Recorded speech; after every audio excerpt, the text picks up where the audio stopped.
Hello friends and welcome back with our new video.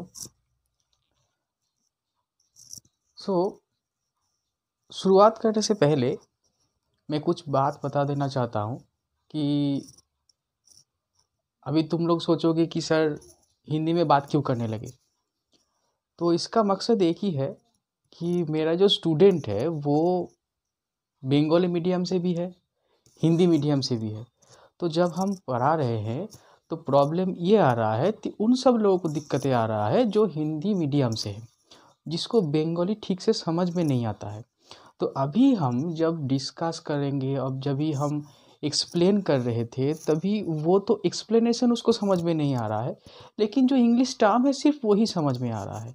लेकिन अभी से हम जो जो भी क्लास करवाएंगे इसी यूट्यूब प्लेटफॉर्म पे, जो भी हम वीडियो डालेंगे वो हम ट्राई करेंगे कि वो हम हिंदी में भी डालें।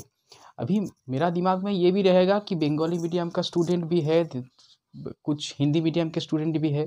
अभी ये एक बड़ा प्लेटफॉर्म है जहाँ पर Hindi medium, Bengali medium, English medium जो भी है सबको मिला के ये एक प्लेटफॉर्म है। अभी अगर हम सिर्फ बंगाली में भी पढ़ाए तो प्रॉब्लम ये होगा कि उसको समझ में नहीं आएगा। मेरा जो पास्ट एक्सपीरियंस है, मैं वीडियोस मतलब मैं पढ़ाने से पहले ही ये बात बता देना चाहता हूँ कि मेरा जो प्रीवियस एक्सपीरियंस है सो वहाँ से हम ये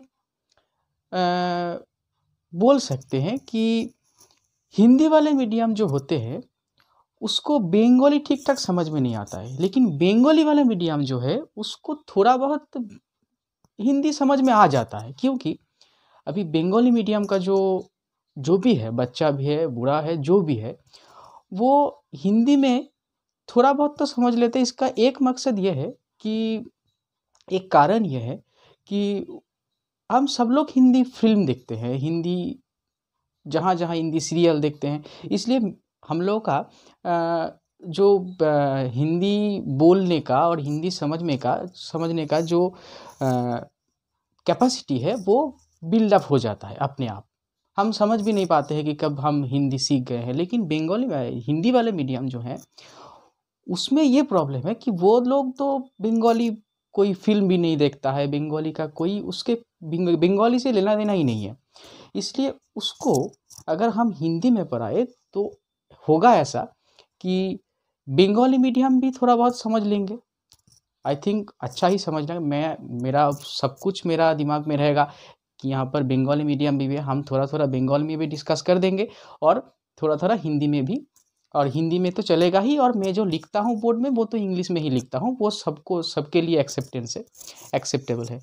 तो ऐसे करके चलेगा मेरा वीडियो। अगर कभी कभी ये अगर ज़रूरत हो तो मुझे एक बार कमेंट कर देना कि मैं वेट करूँगा तुम लोगों का कमेंट करने से कि अगर जो हिंदी मीडियम जो देख रहे हैं उसको कोई प्रॉब्लम आ रहा है कि, और बंगाली मीडियम भी जो है उसको अगर कुछ प्रॉब्लम आ रहा है कि सर मुझे बंगाली समझ में आया, हिंदी आपका हिंदी समझ में नहीं आ रहा है। ऐसा भी हो सकता है क्योंकि क्लास 11 है, वो जस्ट जरा से जस्ट 10 से 11 में जस्ट गए हैं, तो प्रॉब्लम आ सकता है। लेकिन अभी मैं ये तो नहीं कर सकता हूँ कि मैं एक ही वीडियो में हिंदी, इंग्लिश और बंगाली तीन में ही डिस्कस कर दूँ। हम लिखेंगे हिंदी इंग्लिश में और बोलेंगे हिंदी में। अभी जहाँ जहाँ टर्म के लिए प्रॉब्लम आएगा मैं वहाँ पर बंगाली में भी बता दूंगा, ठीक है। और और भी एक बात बोल देते हो कि मेरा तो मदर लैंग्वेज हिंदी नहीं है, तो हो सकता है कुछ कुछ जगह प्रॉब्लम हो क्योंकि इतना फ्लुएंसी तो मुझे नहीं है। सिर्फ तुम लोगों के अगर सिर्फ हम जस्ट हिंदी बोल रहे हैं ये तुम लोगों को समझने के लिए। अगर जहाँ जहाँ प्रॉब्लम होगा थोड़ा मैनेज कर लेंगे, ठीक है। ओके, तो कहाँ तक हम पढ़े थे? हम पढ़ रहे थे वेन डायग्राम। अभी जो हिंदी वाले मीडियम जो देख रहे हैं वो मेरा जो प्रीवियस वीडियो, हम बोल नहीं सकते कि मेरा प्रीवियस वीडियो तुम देख लोगे तो समझ में आएगा।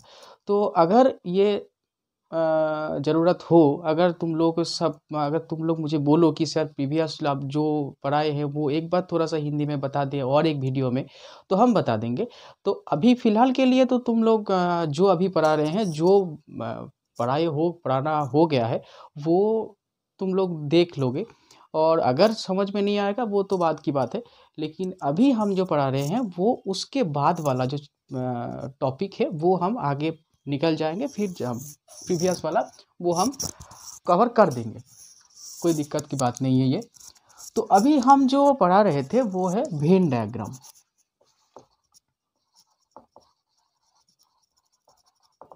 पहले ही बता दे रहे हैं कि हिंदी मेरा मदर लैंग्वेज नहीं है, तो प्रॉब्लम ये हो सकता है और होगा भी, क्योंकि मेरा उतना फ्लुएंसी तो नहीं है कि हम फ्लुएंट में हिंदी बता दें। वेन डायग्राम, वेन डायग्राम क्या है? हम पिछले वीडियो में बताए थे कि वेन डायग्राम एक ऐसा चित्र है या ऐसा पिक्चर है जहां पर हम सेट को एक्सप्रेस कर सके इन टर्म्स ऑफ पिक्चर। तो जो भी है, एक एग्जाम्पल भी दिए थे हम कि ए अगर ऐसा है 1 2 3 4, सपोज ये है ए, और एक सेट हम लेते हैं यहाँ से ही 1 2 3, तो हम देख सकते हैं कि बी का जो जो टर्म यहाँ पर है वो ए का भी टर्म है, तो हम वहाँ से क्या बता सकते हैं कि B is a subset of A. तो ये तो गया एक मैथमेटिकल फॉर्मेशन में। तो अभी अगर हम चाहते हैं कि इसको वेन डायग्राम से कैसे एक्सप्रेस करें, तो उसको एक्सप्रेस करने का तरीका ये है कि हम ए को पहले ऐसे करके लिखते हैं। ए में कौन कौन है? ए में है ऐसा 1 2 3 और भी एक है 4, ये है ए। और बी में कौन कौन है? 1 2 और 3। तो अगर हम यहाँ से देख पा रहे हैं कि बी कहाँ से लिए गए हैं? ए से। तो अभी बी में कौन कौन है? 1 2 और 3 है। तो अगर हम ऐसे करके बी को ऐसे लिख देते हैं, इसको अगर हम बी नाम दे देते हैं, तो यहाँ से हम पिक्चर से ही हम लोगों को ये क्लियर हो गया है कि ए वाला जो पिक्चर है उसमें 1 2 3 4 तो है ही, फिर बी वाला जो पिक्चर है 1 2 3 वो ए के अंदर ही है। तो यहाँ से पिक्चर से ही हम बता दे सकते हैं कि बी जो है वो ए का ही एक पार्ट है। बी कहाँ से लिए गए हैं? ए पार्ट से लिए गए हैं। तो यहाँ से ये तो क्लियर हो गया है। अभी इसको अगर हम वास्तव का कोई एक एग्जाम्पल से समझे तो क्या होगा? सपोज करो ये तुम लोगों का घर है। इस घर में क्या क्या होता है? एक घर में क्या क्या होता है? एक बेडरूम होता है, एक बाथरूम होता है, एक किचन होता है। सपोज करो ये बेडरूम है, ये बाथरूम है और ये क्या है? किचन है। तो ये पूरा जो है, ये जो रूम वाला पार्ट है वो कहाँ किसके अंदर है? घर के ही अंदर होता है। तो ये अगर हम हाउस दे देते हैं तो इसी हाउस के अंदर ही ना किचन बाथरूम बेडरूम है। तो हम हाउस को अगर ऐसे करके लिखें और अगर हम चाहें कि बेडरूम को हम इसी घर के अंदर रखें, तो बेडरूम की कैसा होगा? इसी घर के अंदर ही होगा ना।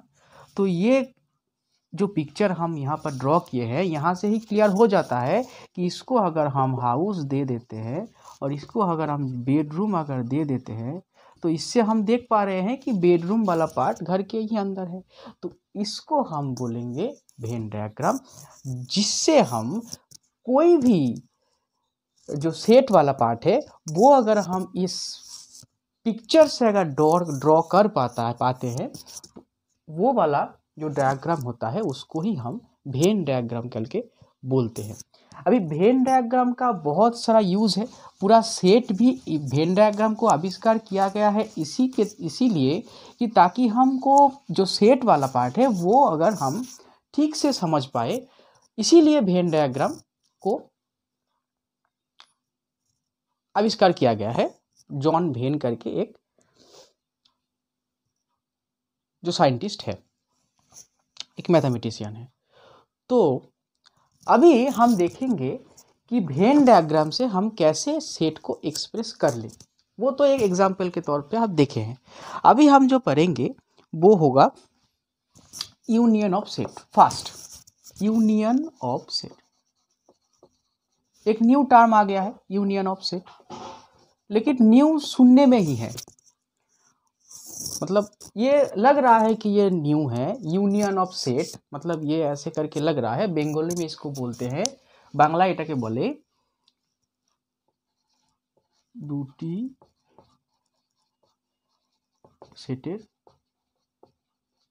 जोग। अभी ये यूनियन का मतलब ही एडिशन है, बंगाली में जिसको बोलते हैं जोग, जोग बोले बांग्लाई। तो यूनियन ऑफ सेट इसका मतलब ये है कि दो सेट अगर हम ऐसे लिखें यहाँ पर 1 2 3 बी, और एक सेट हम देते हैं यहाँ पर 3 4 5। सपोज करो कि यहाँ पर दो सेट है, एक है ए 1 2 3, बी है 3 4 5। अभी यूनियन मतलब तो एडिशन है, तो दोनों सेट को अगर हम ऐड कर दे तो कैसे होगा सेट, और एक सेट बनेगा, एक सेट और एक सेट को मिला के और एक सेट बनेगा। तो सेट का एलिमेंट क्या क्या होगा, अभी देखो यूनियन जो है उसको हम एक्सप्रेस करते हैं ऐसे करके, यू ऐसे करके एक साइन होता है यूनियन का। हम बोले थे पहले क्लास में ही, जो देखे हैं तुम लोग, अगर जो मेरा पिछले वीडियो अगर जो लोग देखे हो वहाँ पर तुम लोग सुनोगे ऐसे कि हम बोले हैं कि हम जब जब सेट से आगे जाएंगे हम बहुत सारा ऐसा चिन्ह देखेंगे, बहुत सारा ऐसा साइन देखेंगे जो पिछला अभी तक जो जो पढ़े हैं वहाँ पर कहीं नहीं देखे हैं।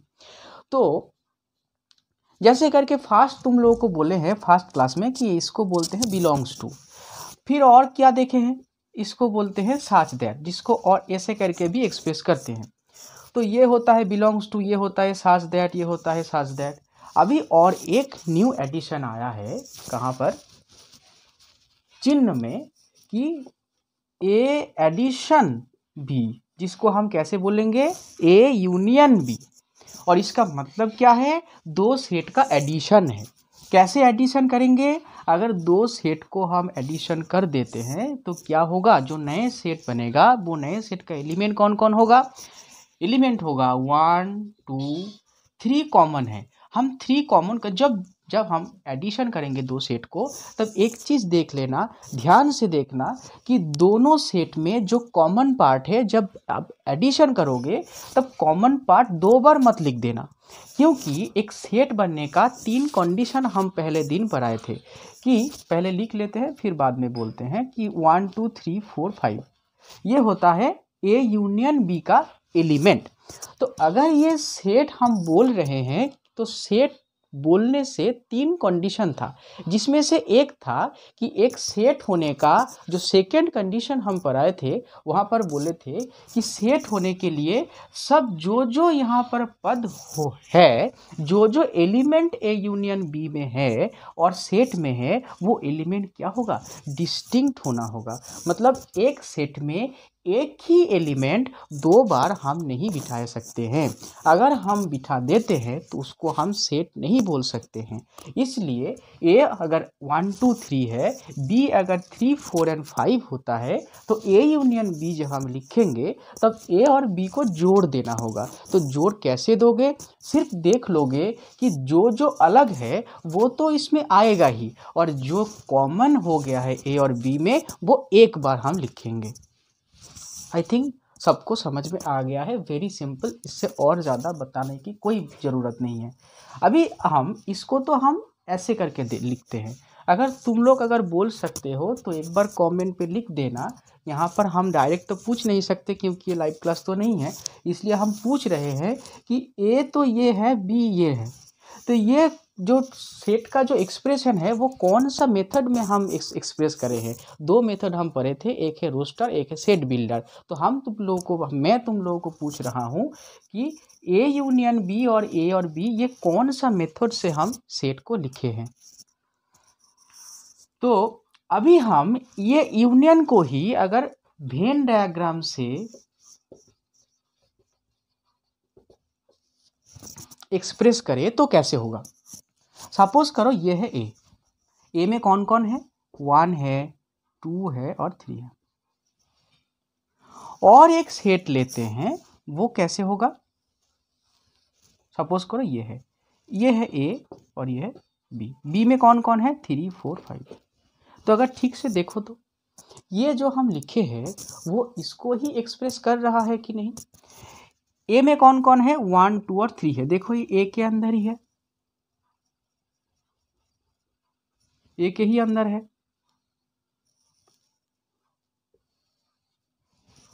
और बी के अंदर कौन कौन है? 3 4 और 5 है। हम इसको ऐसे करके लेके ये ओवरलैप क्यों किया गया है? क्योंकि ये 3 वाला जो पार्ट है, वो 3 वाला जो एलिमेंट है वो ए में भी है, बी में भी है, इसलिए इसको कॉमन पार्ट में हम लिखे हैं। अभी हम बताएंगे इसके बाद में कि कॉमन पार्ट को अलग से नाम होता है, वो हम बता रहे हैं। अभी तुम लोग जानो कि ए यूनियन बी का डायग्राम कैसे होता है। एक ए में 1 2 3 है, बी में 3 4 5 है। अगर ए यूनियन बी अगर हम लिखेंगे तो ए यूनियन बी का जो जगह है वो कौन सा होगा? उसका जो क्षेत्र है, उसका जो अंचल है, उसका जो शेडेड रीजन होता है, वो उसको हम कैसे शेडेड करेंगे? इसको हम शेड करेंगे ऐसे। ये पूरा पार्ट ही हो गया है ए यूनियन बी। तो ये वाला पार्ट अगर हम इसको मिटा देते हैं, इसको ऐसे करके अगर हम मिटा देते हैं तो ये कैसे दिखाया जा रहा है? अभी ऐसे करके ये वाला 8 है, ए वही ये पूरा जो पार्ट है इसको हम बताएंगे ए यूनियन बी। कोई प्रॉब्लम नहीं है, आई थिंक हो गया A union B. Video pause करके और मेरे बोलने से संग संग तुम लोग खाता में एक बार लिख लेना। ये गया यूनियन वाला पार्ट। अभी हम लिखेंगे इंटरसेक्शन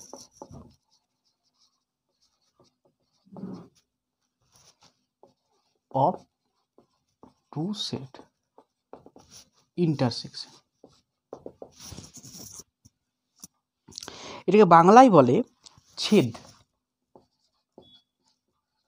দুটি সেটের छेद। Intersection of two sets. अभी इंटरसेक्शन का मतलब क्या है? सपोज करो एक सेट है 1 2 और 3, तो पिछला वाला सेट ही हम लेते हैं ताकि समझ में आ जाए। बी हम ले रहे हैं 3 4 5।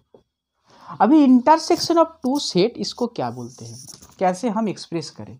इंटरसेक्शन का चिन्ह ऐसा है, ऐसे उल्टा यू। अभी हम लिखे हैं यूनियन का जो जैसा चिन्ह है उसको ही अगर हम ठीक उल्टा कर दे तो उसका ही चिन्ह ऐसा होता है, ए इंटरसेक्शन बी।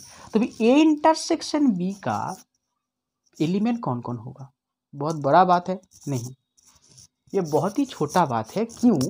क्योंकि इंटरसेक्शन का मतलब होता है दोनों सेट का छेद। अर्थात दोनों सेट को अगर हम मिला दे तो उसका जो कॉमन पार्ट आता है तो उसको ही हम बोलते हैं ए इंटरसेक्शन बी। मतलब क्या है? ए इंटरसेक्शन के बी का तो एलिमेंट क्या होगा? कॉमन पार्ट है। अभी हम बोले हैं कि ए में जो है एलिमेंट, बी में जो जो एलिमेंट है उसमें से ए और बी को मिला के जो कॉमन पार्ट तुम्हें दिखाई दे रहा है, जो कि 3 एलिमेंट है, जो ए में भी है बी में भी है, वही एलिमेंट ए इंटरसेक्शन बी का ही पार्ट है, पद है, एलिमेंट है, बांग्लाई बोला है पद। कौन होगा यहाँ पर? 3 होगा। और कुछ दिखाई दे रहा है यहाँ पर? कुछ भी नहीं है 3 के अलावा। तो 3 ही होगा ए इंटरसेक्शन बी का एक एलिमेंट। अभी इसको हम अगर वेन डायग्राम से एक्सप्रेस करें तो कैसे होगा? ए को हम यहाँ पर लिख देते हैं ए 1 2 और 3, और एक सेट लेते हैं बी जिसमें क्या क्या होगा? 3 4 और 5 हो गया। ए में कौन कौन है? 1 2 3। बी में कौन कौन है? 3 4 5। अभी ठीक से अगर देखो तो ये क्लियरली दिखाई दे रहा है कि ये वाला जो पार्ट है वो ए में भी है बी में भी है, 3 वाला पार्ट। और 3 वाला पार्ट को अगर हम ये ऐसे शेडेड रीजन कर देते हैं तो हम यहाँ से कैसे लिखेंगे इसको? ऐसे दिखाई दे रहा है ये वाला पार्ट। तो ये वाला पार्ट हो जाएगा ए और बी का इंटरसेक्शन। इसको हम बताएंगे A intersection B. I think clear हो गया है सबको। कुछ बड़ा बात तो नहीं है कि समझ में ना आए। ठीक है, कंप्लीट। ए इंटरसेक्शन बी तो गया। अभी नेक्स्ट जो हम देखेंगे वो होगा डिसजॉइंट सेट।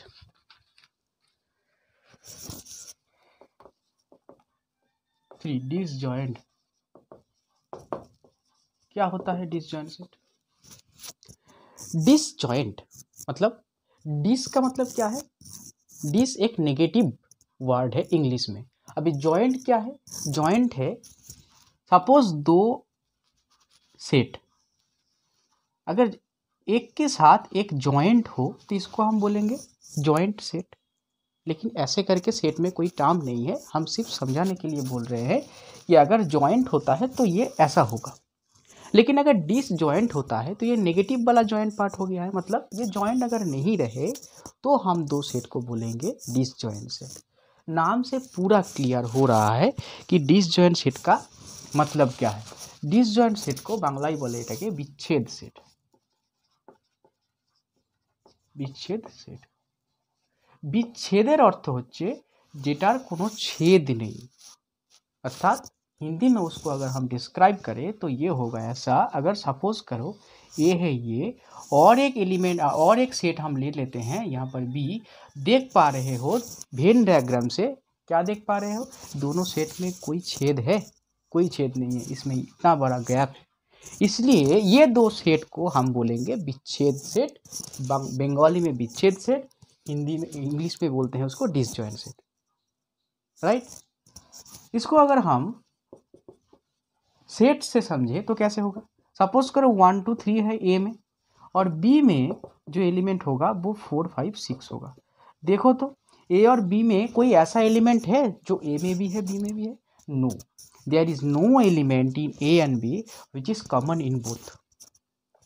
सो ये दो सेट को हम बोलेंगे disjoint set.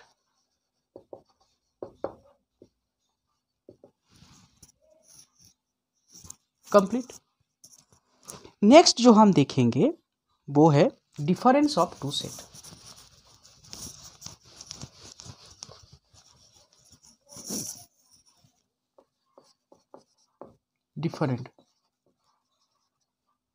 Difference of two set. मेरा हैंड राइटिंग उतना भी ज़्यादा अच्छा नहीं है, तुम लोग देख लेना। Difference of two set, difference का मतलब क्या है? यह अलग से समझाने का कोई ज़रूरत नहीं है, तुम सब लोग समझ पाते हो डिफरेंस का मतलब क्या है। डिफरेंस का मतलब है अंतर।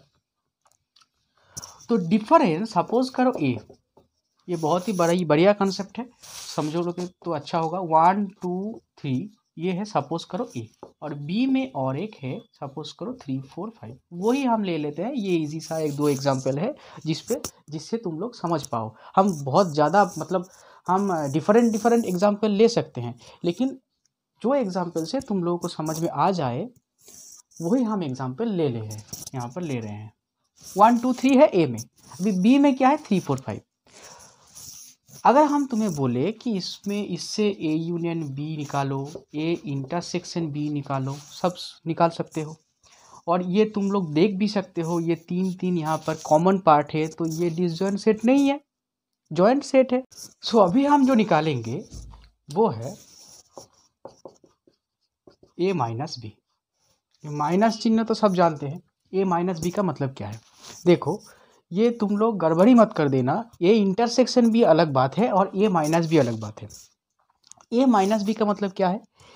जब हम लिखते हैं ऐसे 5 - 2 तो इसका मतलब क्या है? 5 से 2 घटाना या 2 से 5 घटाना। ऑफकोर्स जो पहले होगा उससे हम 2 को माइनस कर देते हैं। तो वैसे ही अगर a माइनस बी हम लिख दे रहे हैं तो इसका मतलब ये है कि a वाला जो सेट है उससे हम b सेट को घटा देंगे। मतलब a पार्ट में b पार्ट का जो कॉमन पार्ट है, और अर्थात बी पार्ट में ए पार्ट का जो एलिमेंट है उसको हम हटा देंगे, तो ए पार्ट हो जाएगा अलग, बी पार्ट हो जाएगा अलग। मतलब क्या है ये हम एग्जाम्पल से समझते हैं। ए हम दिए हैं यहाँ पर, बी हम दिए हैं यहाँ पर। देखो वीडियो आज वैसे ही हम फास्ट में ही बहुत सारा बात बता दिए हैं, तो इसलिए वीडियो बहुत ज़्यादा तो हम नहीं कर पाएंगे। हम फिर एक वीडियो लाएंगे, क्योंकि पहले वीडियो के पहले ही हम बता दिए हैं तुम लोगों को कि क्यों हम हिंदी बताए हैं, क्यों हम हिंदी बता रहे हैं, ऐसे करके एक टाइम गया। तो इसलिए बहुत ज़्यादा बड़ा क्लास तो हम नहीं ले पाएंगे। तो अभी हम जस्ट तुम्हें ये बोल के ही ये क्लास ख़त्म करेंगे। ए माइनस बी क्या है? ए माइनस बी है ए से बी को घटाना। अभी ए पार्ट क्या है? 1 2 3 हम लिख दे रहे हैं 1 2 3 यहाँ पर, माइनस करके हम लिखेंगे 3 4 5। ये सिर्फ समझाने के लिए ही हम लिख रहे हैं। तुम लोग इसको लिखने का कोई ज़रूरत नहीं है, तुम लोग डायरेक्ट ही निकाल सकते हो। हम यहाँ पर हम क्लास को क्यों धीरे धीरे सामने आगे जा रहे हैं, क्योंकि तुम जो लोग अभी ये सेट का पहला चैप्टर है, मतलब ये क्लास 11 का पहला चैप्टर है। तुम लोग अभी जस्ट अगर तुम लोग ऐसे दृष्टिकोण से देखो मेरा वीडियो, जो सेट पढ़े हुए हो, जो क्लास 12 में गए हो, उसके लिए तो ये अलग बात है। लेकिन क्लास 11 का जो फर्स्ट चैप्टर अगर हम शुरू करें तो ये मुझे बहुत ही धीरे धीरे उसको सामने आगे ले जाना होगा, क्योंकि क्लास 10 एक बहुत ही छोटा चैप्टर है। जब तुम लोग क्लास 11 में जाओगे, क्लास 11 साइंस में जाओगे, तो ये तुम लोगों को बहुत मतलब ऐसा लगेगा कि ये एक छोटा झील से हम एक ओशियन में जाके गिरे हैं। तो प्रॉब्लम ये आएगा कि पहले से तो तुम सब लोग ये देख के ही डर जाओगे कि क्लास 10 का जो बुक है वो ऐसे करके होता है, उसका ऐसा थिकनेस है। अगर तुम लोग क्लास 12 में जाओगे तो ये 3 गुना बड़ा हो जाता है। तो ये देख के ही तो हम लोग डर जाते हैं पहले। तो अगर हम पहले से ही अगर ज़्यादा जल्दी पढ़ाए तो तुम लोग ऐसे ही डर के बैठे हो, फिर मेरा क्लास देख के और भी डर जाओगे। इसलिए पहले से पहले हम थोड़ा धीरे धीरे पढ़ा रहे हैं, ताकि तुम लोग हैबिचुएट हो जाओ इस क्लास में। देन हम पहले सामने और भी ज़्यादा तेज़ पढ़ाएंगे, और जितना दिन आगे हम जाएंगे उतना मेरा स्पीड बढ़ते बढ़ते जाएगा। तो ये माइनस वीडियो पूरा देखना, जो देख रहे हो वो वीडियो पूरा देखना। ये लास्ट में बता रहे हैं, लेकिन मुझे बस पहले ही बता देना चाहिए था कि जो वीडियो देखोगे वो वीडियो पूरा देखोगे। ए माइनस बी का मतलब क्या है? ए से बी को घटा देंगे। तो ए वाला पार्ट है ऐसा, बी वाला पार्ट है ये। अब ए से बी को घटाएंगे मतलब क्या है? ए में बी जो घुसा हुआ है पहले से, उसको हम हटा देंगे। तो क्या होगा? ए में बी का कौन सा पार्ट घुसा हुआ है? सिर्फ 3। तो 3 को हम बाहर कर देंगे। ए में बी का तो और कुछ नहीं है, तो ए अलग हो गया, बी तो अलग हो गया। ए में बी का कोई पार्ट नहीं बचा, बी में ई का भी कोई पार्ट नहीं बचा, हो गया ए माइनस बी। अभी इसको ही अगर हम उल्टा करके निकाले, बी माइनस ए कर दे, तो क्या होगा? बी को हम पहले लिखेंगे, क्या होगा? 3 4 और 5। इसको हम घटाएंगे 1 2 और 3 से। अर्थात इसका मतलब क्या है? बी से हम ए को घटाएंगे। इसका मतलब ये है कि बी में ए का जो पार्ट है वो हम बाहर कर देंगे, और कुछ नहीं। तो क्या होगा? बी में ए का कौन कौन पार्ट है? सिर्फ एक ही पार्ट है, 3। तो कौन होगा? बी में बी माइनस ए में कौन होगा? ओनली 4 और 5 होगा, 3 चला गया। बस यही है ए माइनस बी और बी माइनस ए का कॉन्सेप्ट। यहाँ से एक कॉन्क्लूजन हम दे सकते हैं कि ए माइनस बी जो है कभी भी बी माइनस ए से इक्वल नहीं होता है। कभी भी मतलब हो भी सकता है, वो हम एक एग्जाम्पल देंगे, फिर आगे जाएंगे कि कौन सा केस में ये ए माइनस बी माइनस में से इक्वल होता है। लेकिन तुम इन जनरल समझो कि ए माइनस बी माइनस ए से इक्वल नहीं होता है। जैसे कि 5 माइनस 2 इक्वल टू 3 होता है, लेकिन 2 माइनस 5 ये 3 होता है? नहीं होता, ये माइनस 3 होता है। तो 3 से 3 और माइनस 3 क्या इक्वल है? नहीं है। वैसे ही सेट में भी नहीं होगा, ए माइनस बी माइनस से इक्वल कभी नहीं होगा। तो अभी तक हम यही पढ़े हैं, और इससे ज़्यादा तो क्लास हम नहीं ले पाएंगे, क्योंकि ये आधा घंटा से बहुत ही ज़्यादा हो जाएगा। तो और एक क्लास हम लाएंगे, हो सके तो आज ही लाएंगे और कल लाएंगे।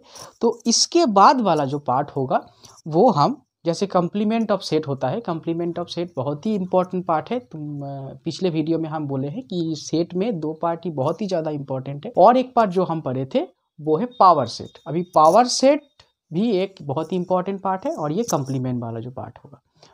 तो तुम लोगों को पिछले वीडियो में एक होम टास्क दिए थे, तो पता तो नहीं लगा कि तुम लोग कर पाए हो कि नहीं।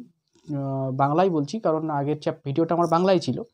তো যারা আমি যে পাওয়ার সেট করার জন্য একটা সেট দিয়েছিলাম 1 2 3 4 এরকম, তো ওই সেট থেকে আমি পাওয়ার সেট অফ এ বার করতে বলেছিলাম এবং সেখানে চেক করতে বলেছিলাম যে পাওয়ার সেট অফ এতে কটা এলিমেন্ট থাকে। যদি এ সেটে যদি এলিমেন্ট সংখ্যা n হয় তাহলে পাওয়ার সেট অফ এতে এলিমেন্ট সংখ্যা 2 টু দি পাওয়ার n হয়। তো জানি না আমি কতজন করেছো, যত ভিডিও দেখবে আশা করি হয়তো করে নেবে, যদি না করে থাকো করে নিও। और लास्ट में एक बात बोलना चाहता हूँ कि जो वीडियो अभी चल रहा है ये सीरीज़ में चलेगा। और अभी से हम पहले ही बोले थे कि हिंदी में अभी जो चलेगा, अभी हम ट्राई कर रहे हैं आज एक वीडियो लाने का। ये वीडियो तो जाएगा ही पहले, तो आज का क्लास यहाँ तक ही रहने दो और फिर बाद वाला क्लास जो आ रहा है वो भी देखना और इसको भी देखना। लाइक कर देना, शेयर तो प्लीज़ कर देना। शेयर करने का मकसद बार बार एक ही वीडियो में बता रहे हैं कि ये वीडियो मेरा मकसद ये है कि ये पूरा इंडिया में जो है जो दिक्कतें पैदा हो रहा है इस मैथमेटिक्स में, उसके पास ये वीडियो जाने दो। ये रिक्वेस्ट है मेरा कि जो भी ये वीडियो देख रहे हैं वो वीडियो प्लीज़ अपने पास ना रख के एक बार शेयर कर दे। मेरा मकसद ये है, मेरा मकसद को एक बार पूरा करो। फिर हम जो वीडियो देख रहे हो, जो मेरा स्टूडेंट है, मैं एश्योर करता हूँ, मैं पहले भी बोला था आज भी बोल रहा हूँ, मैं एश्योर करता हूँ तुम लोगों को कि क्लास 11 12 और जो भी क्लास तुम लोग चाहो, जो भी क्लास बोलो हम करेंगे, लेकिन सीरियली करेंगे। अभी क्लास 11 देन क्लास 12 देन ऐसे करके चलेगा। कोई दिक्कतें पैदा नहीं होने देंगे, ये मेरा एश्योरेंस है तुम लोगों से। तो ठीक है, आज का वीडियो इतना ही रहने दो। Thank you so much for watching my video and stay tuned. बहुत ही जल्दी सेकेंड वीडियो आ रहा है इसी पार्ट का, ठीक है। Thank you so much.